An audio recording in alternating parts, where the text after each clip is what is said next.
people, today I want to talk about such a famous tank of the World War II as the Tiger. As for me, this tank is a symbol of German armored force, a real work of art, and now I will tell you why I think so. The idea of creating a heavy breakthrough tank came to the minds of German designers even before the start of the war with the USSR. In 1937, Erwin Others, the chief designer of Henschel & Sohn, began developing prototypes of German heavy tanks under the designation DW1 and DW2. This designation in English sounds as Heavy Breakthrough Vehicle. The tank weighed 30 tons. It was a record for the Germans in the 30s, as the T4, for instance, weighed only 17 tons. It was supposed to create a tank with 50mm armor and the turret from the serial T4, but already in 1939 the project was closed. The next prototype was created under the designation VK3001. Its armor was supposed to be almost the same as that of DW2. The front of the turret should have had 50mm as well as the front of the hull. The sides of the hull were intended to have 30mm. The main difference was in armament. The DW2 could only be armed with 75mm cannon, while the VK could be armed with both 75mm and 105mm cannon. Development began in 1938. Such similarities in armor between VK and DW were not accidental. The point was that the designers took the chassis from the DW2, slightly changed the suspension and lengthened the chassis. The turret was developed only towards the end of work on this prototype, and in the end those turrets were widely installed stationary on different fortifications. Work on this prototype was completed in 1941. Later a heavy 128mm self-propelled gun, Sturer Emil, was created on the basis of this project. The latest heavy tank prototype was the VK3601. The order to create this prototype was issued to Henschel & Sohn in 1941. The military demanded the tank with a cannon able to penetrate 100mm of armor from a distance of up to 1500 meters, and the tank itself was supposed to be protected from the same cannon. The designers took the VK3001 as a basis but changed the chassis by installing 8 rollers of a larger diameter. Also in 1941 the work was stopped because there was not enough tungsten for ammunition for the gun that was planned to be installed. At the same time it was decided to rework the project under the designation VK4501 or Tiger, arming this tank with the most powerful Wehrmacht cannon. The order to develop the first Tiger in May 1941 was received by 3 companies: Nibelungenwerke, Henschel & Sohn and Krupp. The Krupp company was tasked with creating the turret for the future Tiger, and the Henschel and Nibelungenwerke companies were tasked with creating the hull. The delivery of the project was scheduled for Hitler's birthday.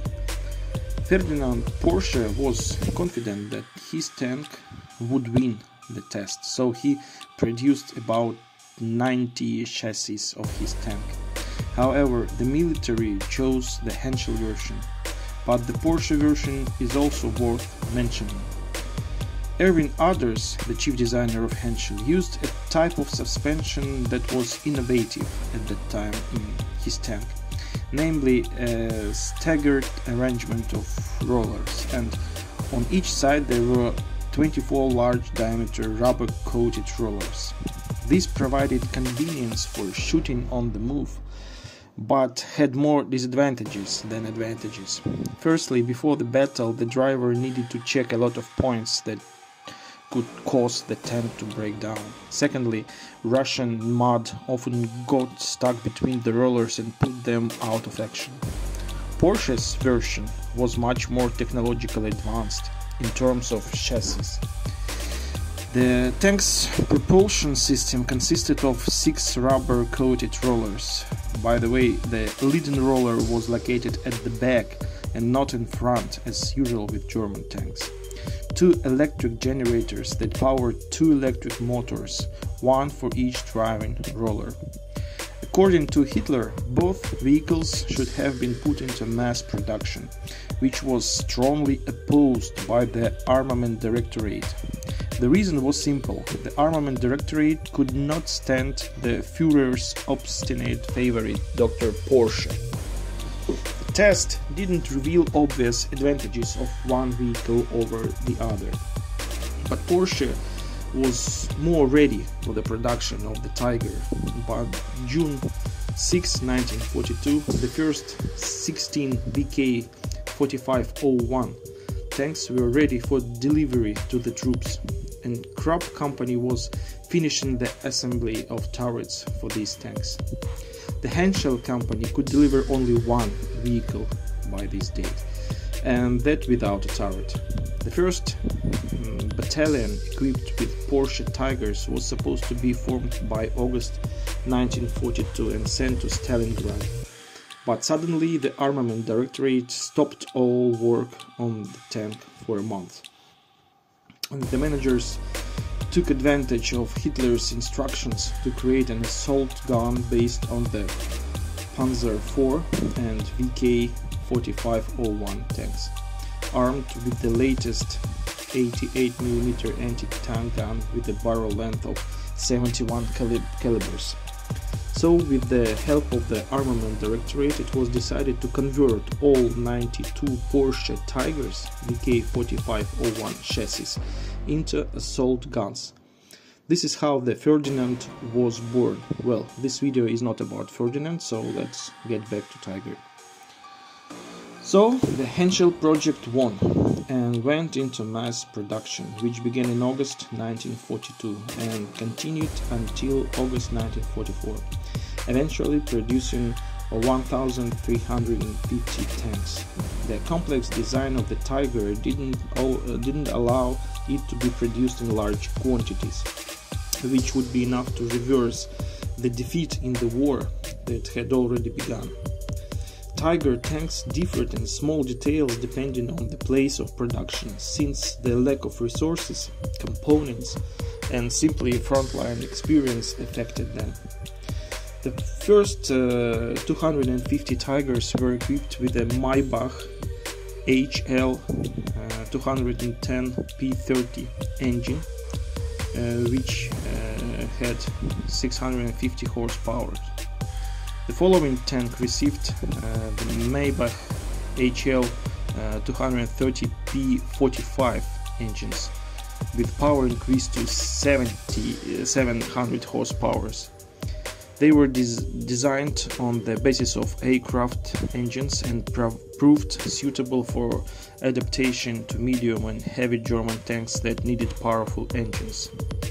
The later Maybach engine was also used on the Panther. The range was about 140 kilometers on the highway and only around 50 off-road. German reports stated that the Tiger traveled for only 2.5 hours before requiring refueling. Because of this, many vehicles were lost due to suddenly running out of fuel in battle. They had to be left and blown up to prevent the enemy from capturing them.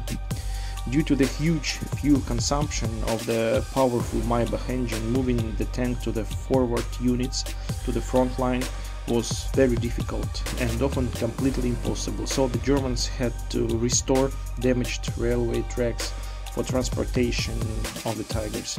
The routes were planned in advance, avoiding bridges, narrow roads and rough terrain. On August 29, 1942, Hitler gave the first order to launch heavy Tigers into battle. On September 16, 1942, 4 of them took part in the battles near Leningrad, withstood this test and went into battle the next day. The Soviet army became very interested in the new heavy tank and constantly made attempts to capture it in working condition. Also, Soviet engineers, having received the Tiger on January 16, 1943, noted many interesting features. For example, the thick armor that was very difficult to penetrate for all guns in service. The Americans, having encountered the Tiger for the first time, also learned many lessons. Their Sherman medium tanks were unable to penetrate the enemy from more than 700 meters, while they were easily hit from any reasonable distance. In the end, it became clear that the only way to fight was through numerical superiority, with several Shermans acting as decoys and others approaching on the flanks.